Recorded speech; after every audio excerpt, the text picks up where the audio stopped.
பழனிசாமியோட அக்கா சொல்றாங்க, அப்படியே 20 வயசு குறைஞ்ச மாதிரியே ஆயிட்ட பழனி, நன்றின்னு பழனிசாமி சொல்றாரு. பழனிசாமியோட அம்மா சொல்றாங்க, சீக்கிரத்திலேயே பாக்யாவை கூட்டிட்டு வந்துரு. சரிம்மா. பாக்யலட்சுமி ஹோட்டல்ல ஒரு கஸ்டமர் வெயிட்டிங்ல இருக்காரு. அவங்களுக்கு காம்ப்ளிமெண்ட் பாக்யா கொடுக்கறாங்க. அமௌண்ட்ல பாதி காசும் காம்ப்ளிமெண்ட்டும் கொடுக்கறாங்க. திருப்பி வெயிட் பண்ணாம நாங்க சப்ளை பண்றோம்னு சொல்றாங்க. பழனிசாமிய செல்வி பாக்குறாங்க. என்னென்ன ஆளே மாறி போயிட்டீங்க, அக்கா உள்ளதானே இருக்கு போனேன்.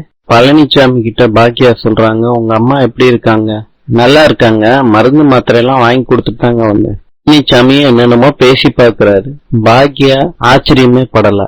பழனிசாமிய உட்கார வச்சுட்டு பாக்யா கூல்ட்ரிங்க்ஸ் எடுத்துட்டு வர போயிருக்காங்க. ஹோட்டல்ல எல்லாரும் பழனிசாமிய பார்த்து அடையாளம் தெரியாம மாறிட்டீங்களேன்னு சொல்றாங்க. பழனிசாமி போயிட்டு வரேன்னு சொல்லிட்டு கிளம்பிட்டாரு. கார்ல பழனிசாமி போய்கிட்டு இருக்கப்ப குழம்பிக்கிட்டு இருக்காரு. டிவி பாக்யா கிட்ட கேக்குறாங்க, பழனிசாமி அண்ணன் ட்ரெஸ் போட்டிருக்கத பாத்தியா பாக்யா?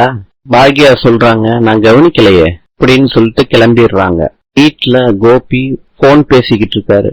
அப்ப என் ஹோட்டல்ல ஆர்டரா வந்து குமியுதுரா, ஹேண்டில் பண்ண முடியலன்னு சொல்றாரு. அப்ப விக்கல் வருது. கோபி தண்ணிய குடிக்கிறப்ப பாக்குறாங்க பாக்யாவ. அப்ப நீ எல்லாம் கிளவுட் கிச்சன் எப்படி ஹேண்டில் பண்ணுவ, உனக்கு தான் சமைக்க தெரியாதுன்னு ஏடா கூடமா சொன்னியேடா, இப்ப என்ன சொல்ற அப்படின்னு கேக்குறாரு கோபி. ஆளினால் அழகுராஜா கோபிடா கைன்னு போனை வச்சிடறாரு. கோபி பாக்யாவை பாக்குறாங்க. ஒரு மாதிரியா பாக்குறாளே, பாதாம் பிஸ்தா எல்லாம் வச்சிருந்தேன், இந்த பாக்கெட்டை காணமே, தான் இருக்கான்னு பாக்குறேன். மேடம் நீங்க பாத்தீங்களா? எனக்கு வேற வேலையே இல்லையா? நான் பாதாம் பிஸ்தா எல்லாம் சாப்பிடுறேன்ல, அதனால பாக்யானால பொறுத்துக்க முடியல. 10 நிமிஷத்துல வேலை முடிஞ்சிடும்.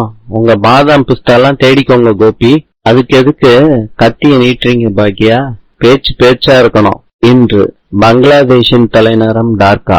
நாளை சந்திக்கலாம்.